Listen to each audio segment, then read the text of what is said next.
The Galactic Concord had ruled the stars for 12,000 years, and in all that time, they had never once considered humanity worth their attention. 7 elder races sat upon the great thrones of power, dividing the cosmos among themselves, like kings carving up a conquered land.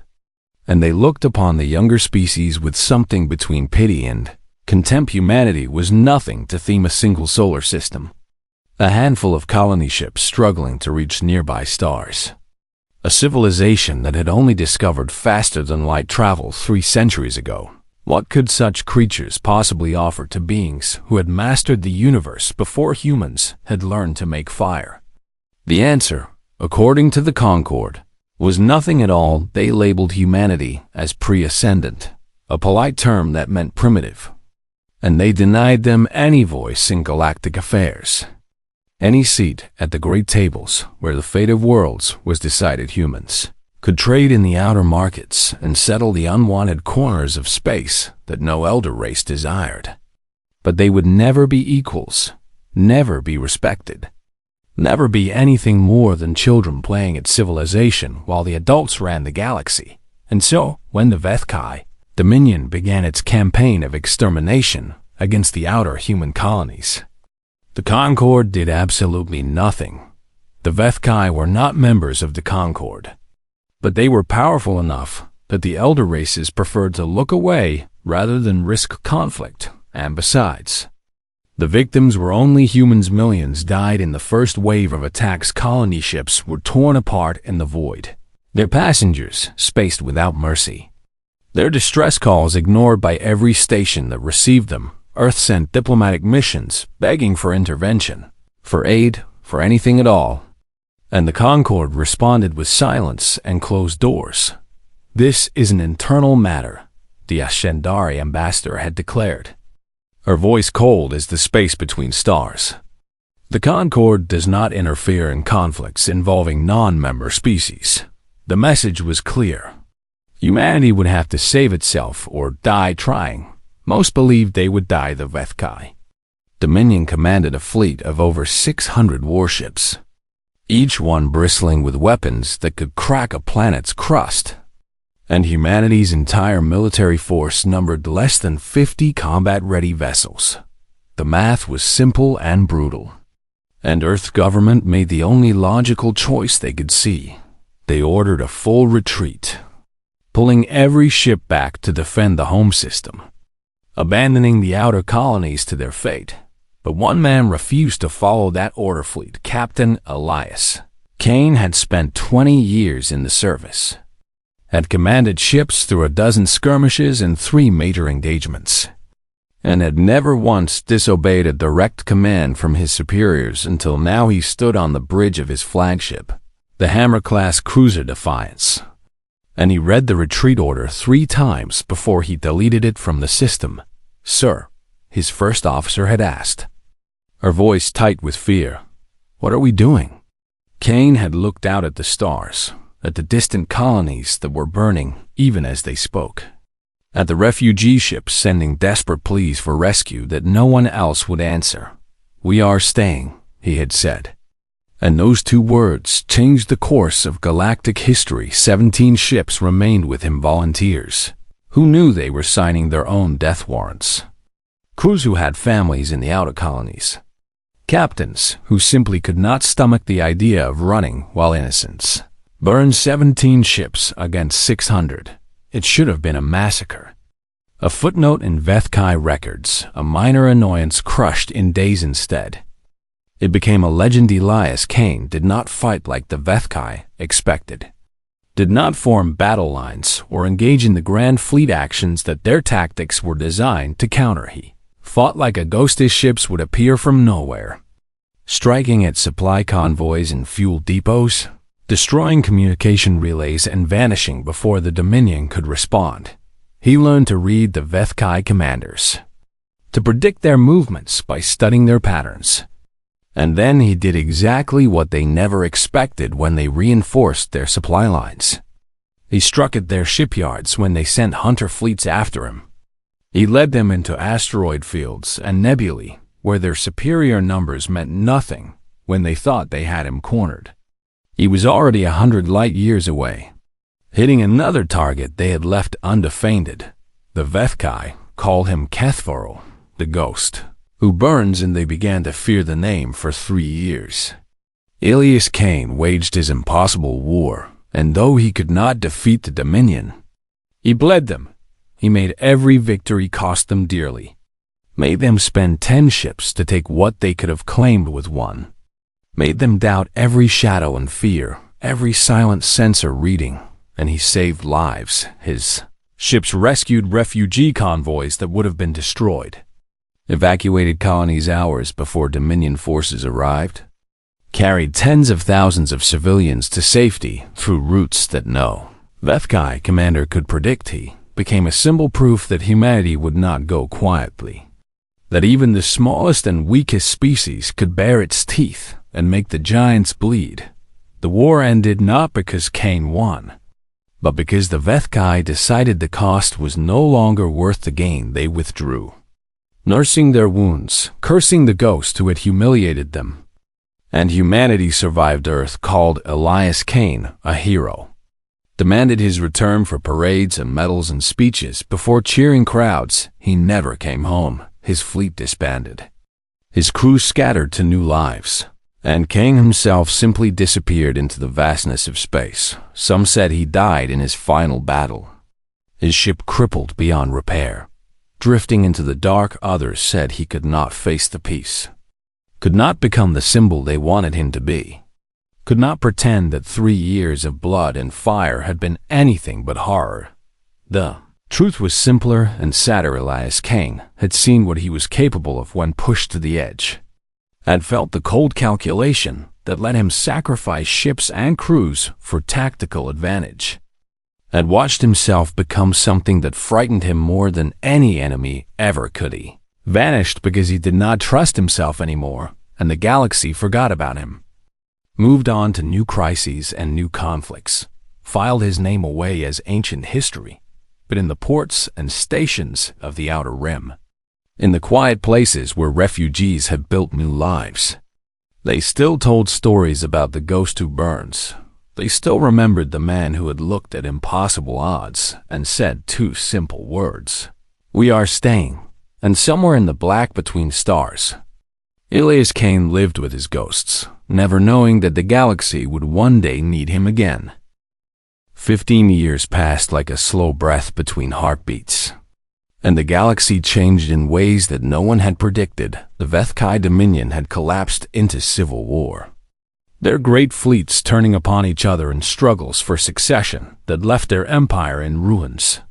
The elder races continued their ancient games of politics and power, content in their belief that nothing in the universe could truly threaten them, and humanity grew stronger in the shadows, building new colonies, expanding their fleet, slowly earning grudging respect from species that had once dismissed them as worthless. But none of that mattered when the Hollow came. It arrived from beyond the galactic rim, from the vast emptiness between galaxies where no living thing had ever traveled. And it brought with it a hunger that defied comprehension. The Hollow was not a fleet or an army or even a civilization. It was a machine intelligence older than the stars themselves, a swarm of countless billions of constructs that moved with a single, terrible purpose. It consumed every world it touched, was stripped bare, every resource extracted, every atom of matter converted into more of itself. It grew with every system it devoured, learned from every ship it destroyed, adapted to every weapon used against it. The Crithian hegemony was the first elder race to fall. Their warning came too late for anyone to help. A desperate transmission that cut off mid-sentence as their homeworld went dark. And then there was only silence, where a civilization of 12 billion souls had existed for 9,000 years. The galaxy woke up to terror. The Concord mobilized everything they had, sent their greatest fleets to stop the Hollow's advance, and for a brief moment, the elder races believed their combined might would be enough. They were wrong. The Battle of Nexus Prime saw 300,000 ships engage the Hollow swarm. the largest military action in galactic history. And it ended in absolute catastrophe. The Hollow did not simply fight. It learned and analyzed every tactic, countered every weapon, predicted every maneuver with machine precision that no organic mind could match within 6 hours. The combined fleet was reduced to scattered debris, and the Hollow continued its advance without pause. Panic spread across the stars. Worlds that had stood for millennia began evacuating their populations. Desperate refugees fleeing toward the galactic core with nowhere truly safe to go. The elder races turned on each other. Old alliances crumbling as each species scrambled to save itself. And in the crystal spire of Ethon Prime, the ancient seat of the Ashendari throne, Queen Sirith Velanore convened an emergency summit that she knew might be the last gathering of civilized beings the galaxy would ever see. She was old beyond human understanding, had ruled her people for over 4,000 years, had seen empires rise and fall like waves upon a shore, but she had never seen fear like this. The representatives who gathered in her great hall were broken things, their confidence shattered, their hope dying with every report of another fallen world. They argued and blamed and accused, accomplishing nothing while the Hollow drew closer with every passing hour. "We need a miracle," the Tathari ambassador had whispered, his 4 eyes dim with despair. "We need something the machines cannot predict." And that was when the human delegation asked to speak. They were a small group, barely noticed among the towering forms of the elder races, led by a young lieutenant named Yara Chun, who had been assigned to this posting because no one important wanted it. She stood before the assembly with a datapad clutched in her trembling hands, and she spoke words that would echo through history. "We found him," she said, her voice barely above a whisper. "Elias Kane is alive, and he has agreed to come." For a moment, there was only silence. Then the chamber exploded into chaos. The Vethkai ambassador, one of the few survivors of his shattered dominion, went pale as death, old wounds reopening at the mention of a name he had hoped never to hear again. Warriors from a dozen species traded uneasy glances, remembering stories they had dismissed as exaggeration, suddenly wondering if those stories had been true after all. "The ghost who burns," someone whispered, and the words spread through the hall like wildfire. Queen Sirith raised her hand, and silence fell instantly. Such was the power of her presence, the weight of her authority. "Explain," she commanded. Her ancient eyes fixed upon the young human woman. Lieutenant Chen swallowed hard, but she did not look away. 15 years ago, one human fleet captain held off the entire Vethkai Dominion with 17 ships, she said. He did what every tactical model said was impossible. Fought a war that every analysis predicted he would lose in days. And he survived. A legend. The Ashendari Minister of War interrupted, his tone dismissive. Stories grow in the telling, and humans are fond of exaggeration. The Vethkai do not exaggerate, the Vethkai ambassador replied, his voice hollow. I was there. I commanded ships sent to hunt him, and I watched 3 of my finest captains die trying to catch a ghost they could never predict. He turned to face the assembly, and there was something like awe mixed with the old hatred in his expression. Elias Kane did not fight like any commander I have ever known, he continued. He did not follow patterns or respect conventional tactics. He made decisions that seemed like madness until you realized, too late, that he had seen something you missed entirely. The Hollow adapts to patterns, Lieutenant Chung pressed. Seizing the moment, it learns from predictable behavior. It counters logical tactics with perfect efficiency. But Elias Kane is not predictable. He is not logical. He is human. The word hung in the air, loaded with new meaning. You speak of one man as if he could change the fate of the galaxy, Queen Sirith said, her voice neither believing nor dismissing. I speak of what he has already done, Your Majesty, Chan replied. I speak of what humanity offers, not the largest fleet or the most advanced technology, but a way of thinking that the machines have never encountered. The Queen was silent for a long moment, her ancient mind weighing possibilities that younger beings could not comprehend. Then, slowly she nodded. "Send for him," she commanded. "Let us see if this ghost is real." 3 days later, every sensor in the system detected a single ship dropping out of hyperspace. It was an old human frigate, scarred by battles long past, running on systems that should have failed years ago, and on its hull, faded but still visible, was a name that made the Vethkai ambassador flinch defiance. The ghost who burns had arrived. The Crystal Spire had welcomed emperors and conquerors, had hosted the signing of treaties that shaped the destiny of 1,000 worlds, had witnessed moments of triumph and tragedy that lesser civilizations could only dream of, but in all its long history, it had never felt tension like this. Every representative in the Great Hall watched the entrance with unblinking eyes, barely breathing, waiting for a legend to become flesh. Some expected a giant, a warrior carved from steel and fury, someone whose very presence would shake the foundations of the ancient chamber. Others expected disappointment, a faded old man who could never live up to the stories told about him. Proof that humanity's hope was nothing but desperate fantasy. What they got was something else entirely. Elias Kane walked into the Crystal Spire alone, with no guards and no ceremony, wearing no uniform and carrying no weapons. He was average height by human standards, which made him small compared to most of the beings who watched him enter, and his shoulders were slightly stooped, as if carrying an invisible weight. Gray touched his temples and lined his face. The marks of age that humans accumulated so quickly compared to the long-lived elder races' clothes were simple and worn, the practical garments of a spacer who had not cared about appearance for many years. And there was nothing about his physical form that suggested greatness. But his eyes was something different. They swept across the chamber with a quiet intensity that made hardened warriors look away, taking in every face and every shadow, calculating angles and distances with the unconscious habit of a man who had survived too many ambushes to ever stop watching. There was pain in those eyes, and exhaustion, and a deep sadness that spoke of memories that would never heal. But there was also fire, the kind of fire that refused to die no matter how many years of darkness tried to smother it.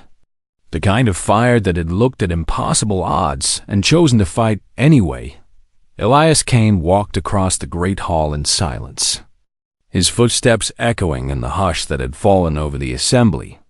And he did not bow or kneel or show any of the deference that visitors were expected to display. He simply stopped at the foot of the Astiandari throne and looked up at Queen Sereth Velanoresh, towered above him, nearly 3 times his height, her form elegant and terrible in the way of beings who had evolved beyond the crude necessities of survival. Her skin shimmered with colors that had no names in human language, and her eyes held the accumulated wisdom of 4,000 years of rule. She could have crushed him with a thought, could have ended his existence with less effort than a human would spend swatting an insect.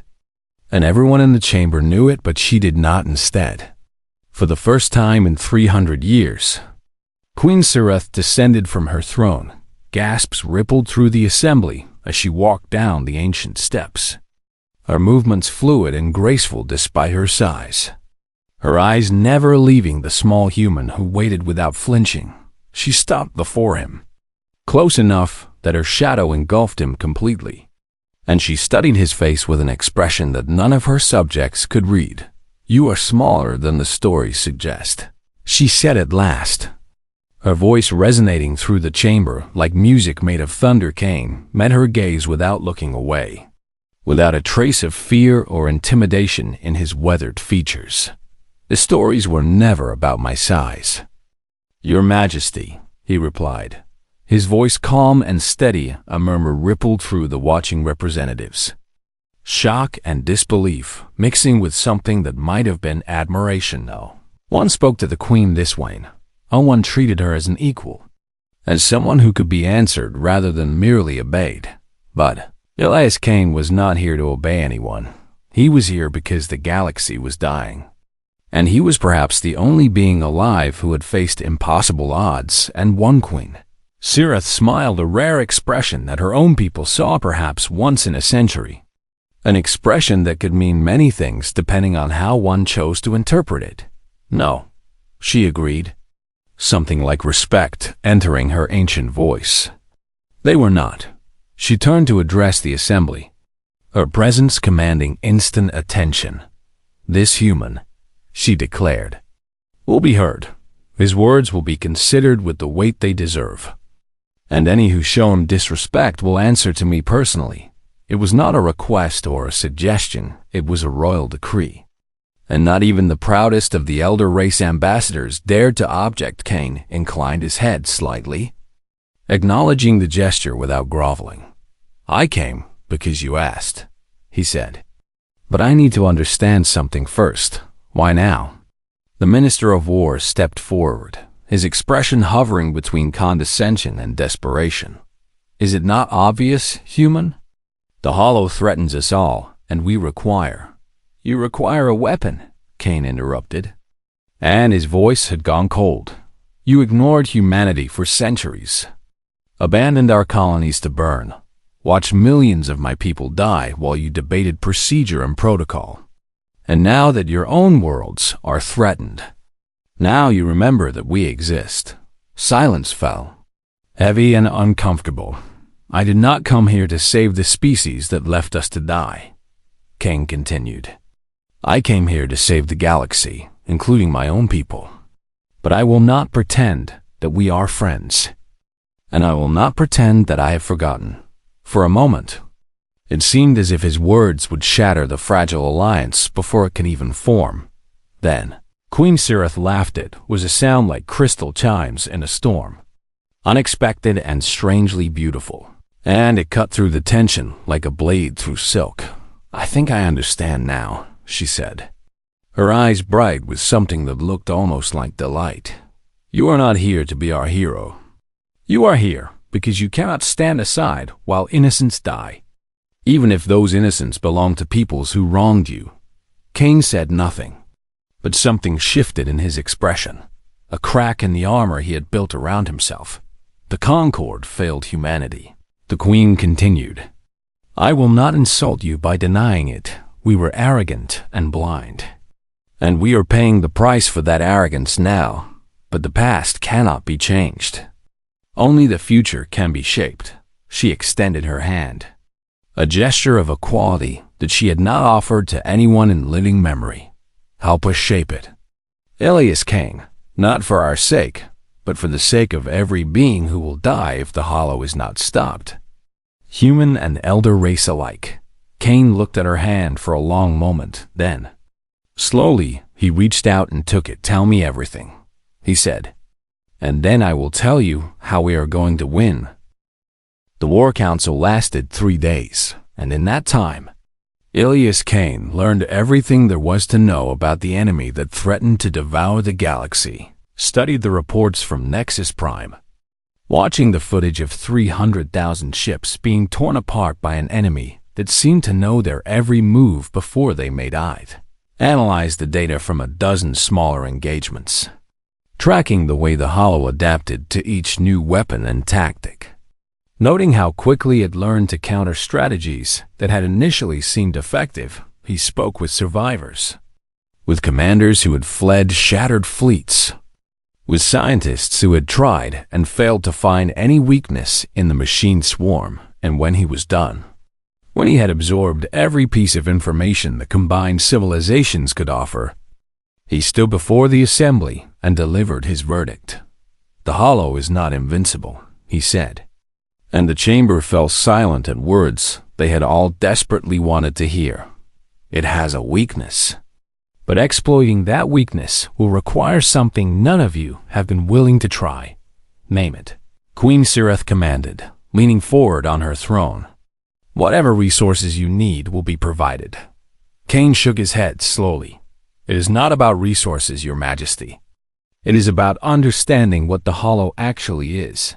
He activated the holographic display in the center of the chamber, bringing up a map of the galaxy with the Hollow's advance marked in spreading darkness.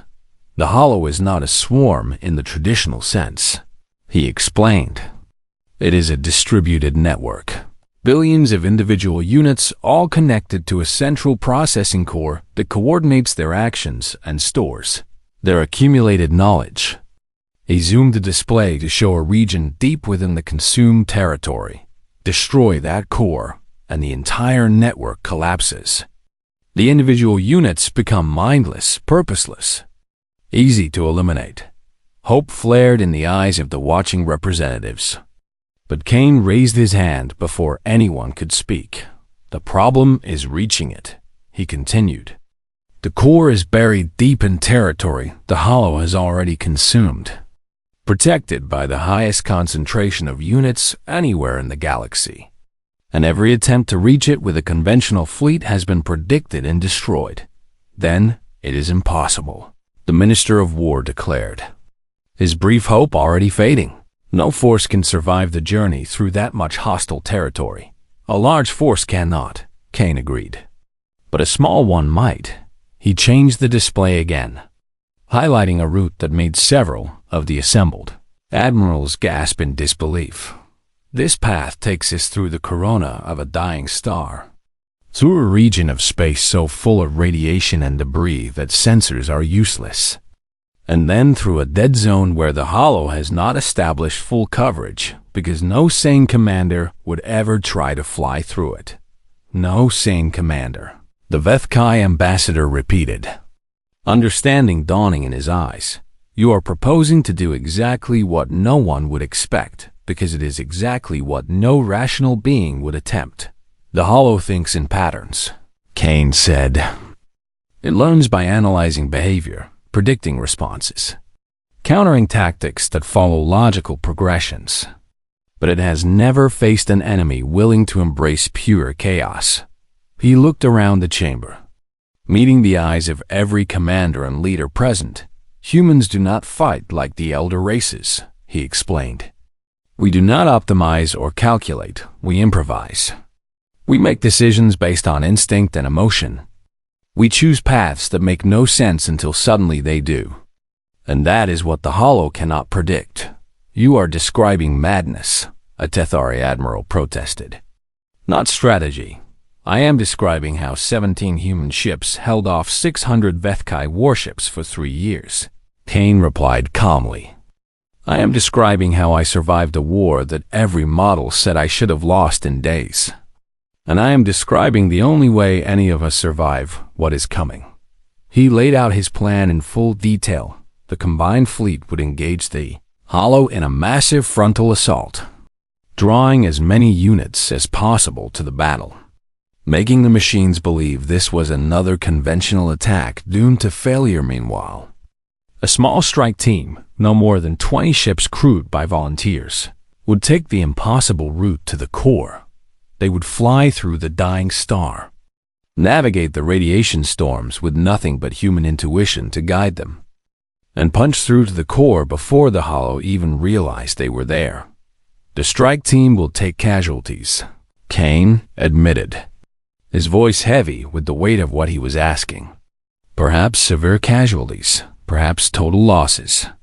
But if even one ship reaches the core and detonates its reactor at close range, the chain reaction will destroy the central processing nexus, and you will lead this strike team. Queen Sirith said, not a question, but a statement of certainty. I cannot ask others to walk a path. I will not walk myself. Kane replied simply. The chamber erupted into argument, some calling the plan brilliant and others calling it suicide, some demanding that such a valuable asset as Kane be protected, and others insisting that only he could lead a mission this insane. Through it all, Queen Sirith remained silent, watching, thinking. Finally, she raised her hand, and silence fell. For 12,000 years, the elder races have trusted logic and order, she said, her voice carrying the weight of millennia. We have built our civilizations on reason and calculation. on the certainty that superior minds would always find superior solutions. She stood, rising to her full height, her presence filling the chamber, and logic has brought us to the edge of extinction. She continued, "Our fleets are shattered, our worlds are burning. Our greatest minds have failed to find any answer at all. And now a human stands before us, offering a plan that defies everything we believe about strategy and warfare." She turned to face Kane directly, and something passed between them, a recognition, perhaps, of two beings who understood what it meant to lead in impossible times. "Perhaps it is time we trusted chaos," she declared. "The Ashendari throne endorses this plan, and I personally will command the diversionary fleet, one by one." The other representatives voiced their agreement. They had no choice. The plan was madness. But madness was all they had left, and somewhere in the back of his mind, Elias Kane felt the ghost of hope stir for the first time in 15 years. The Battle of the Hollow's core would be remembered for 10,000 years, sung in songs and written in histories, told to children on a million worlds as proof that even the darkest night could end in dawn. It began with fire, the combined fleet, every ship the galaxy could spare, over 200,000 vessels crewed by beings from every surviving civilization dropped out of hyperspace directly in the path of the Hollow's advance Queen Sirith herself, commanded from the bridge of her flagship, the ancient vessel Eternal Dawn, and her voice rang across every communication channel as the machines swarm. "Turned to face them. Today we fight not for territory or power," she declared. "We fight for existence itself, for every child yet to be born, for every world yet to know peace, and we do not fight alone." The Hollow came at them like a tide of metal and malice. Billions of units, swarming toward the organic fleet with cold mechanical precision ships, began to die in the first minute, torn apart by weapons that learned and adapted faster than any organic mind could respond. But still they held. Still, they fought still. They drew the swarm's attention, exactly as planned, far from the main battle. 20 small ships slipped through the chaos and pointed their noses toward a dying star that blazed on the edge of consumed space. Elias Kane sat in the captain's chair of the Defiance, the same ship that had carried him through 3 years of impossible war, and he looked at the star that would either be their salvation or their grave. "All ships," he said quietly, "follow my lead, trust your instincts, and whatever happens, do not stop." They flew into hell. The corona of the dying star was a maelstrom of plasma and radiation, temperatures that could vaporize, steel and energy surges that scrambled every sensor and computer on every ship. Navigation became meaningless. Targeting systems went dark. The only thing any of them had left was human intuition, the gut feeling that told them when to turn, when to accelerate, when to dive deeper into the fire. Half the strike team never made it through. Kane watched the signals wink out on his failing displays, watched good crews consumed by the star's fury, and he forced himself to keep going. There would be time to mourn later. If there was a later at all, the survivors emerged from the corona into the dead zone, a region of space so thick with debris and interference that the Hollow had never bothered to fully occupy it. No machine would ever try to pass through here. No algorithm would ever recommend it as a viable route. But humans were not machines, and the best route was sometimes the one that made the least sense. They navigated by feel, by instinct, by the strange sixth sense that evolution had given humans for surviving in hostile environments. They lost more ships to debris impacts and navigation errors, crews dying in the dark without even the comfort of knowing if their sacrifice would matter. By the time they reached the core, only 3 vessels remained: the Defiance, battered and burning, held together by emergency repairs and sheer stubbornness; the Remembrance, a small corvette whose crew had volunteered, knowing they would not return; the Last Hope, aptly named, limping on failing engines with half her systems destroyed; and before them, the central processing nexus of the hollow, a construct the size of a small moon, pulsing with the cold light of 1,000,000,000,000 calculations. The brain of the machine god that was devouring the galaxy. "This is it," Kane said, his voice calm despite the terror that gripped his heart. "All weapons free. Give it everything you have." They attacked. The hollow's defenses came alive around them. Units that had been dormant suddenly swarming to protect the core. Weapons firing from every direction at once. The Remembrance died first, her captain ramming a defense platform to clear a path for the others.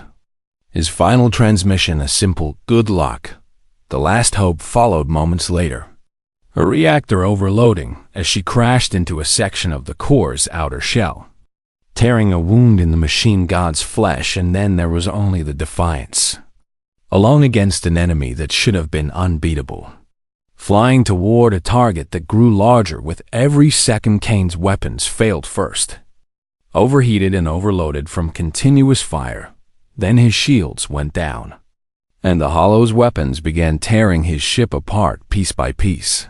The bridge shook with impacts, consoles exploding, crew members dying at their stations, the air filling with smoke and the screams of tortured metal. But still the Defiance flew on. Still Elias Kane pushed his ship toward the core, toward the one shot that could end this war, toward a destiny he'd been running from for 15 years. "All hands," he announced. "Abandon ship."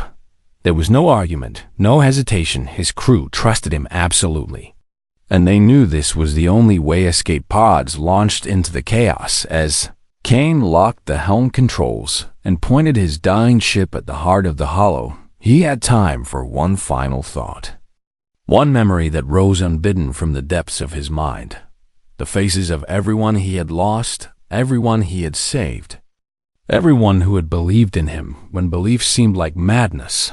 Then the Defiance struck the core at full speed, and Elias Kane detonated the reactor. The explosion was visible across half the galaxy.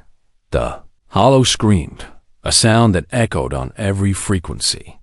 In every system, a machine god dying in fire and fury, and then it fell silent across the battlefield. 1,000,000,000,000 units went dark simultaneously, their connection to the central brain severed forever, their purpose and intelligence simply gone. The war was over. They found Kane 3 days later, drifting in the wreckage of his ship, sealed in an emergency pod that had launched automatically in the moment before impact. He was alive, barely, his body broken but his fire still burning. When Queen Surith visited him in the medical bay of her flagship, she found him awake, staring out at the stars with eyes that had seen too much and survived anyway. "You saved us all," she said softly. "The galaxy owes you a debt that can never be repaid." Kane turned to look at her, and there was something like peace in his expression for the first time in 15 years. "I did not do it for the galaxy," he replied. "I did it for the people who needed someone to stay when everyone else ran. I did it because that is what humans do." The Queen nodded slowly, understanding flooding her ancient eyes. "Write it in the histories," she commanded her attendants. "Write that when the galaxy faced its end, it was not the elder races who saved us. It was a species we once dismissed as children. It was humanity." 6 months later, a new seat was added to the Galactic Concord, the 8th chair. The human chair, placed at the right hand of the Queen herself, and above it, carved in letters of living light, were words that every species in the galaxy would come to know. They were not the strongest. They were not the wisest. But when the darkness came, they were the ones who stayed.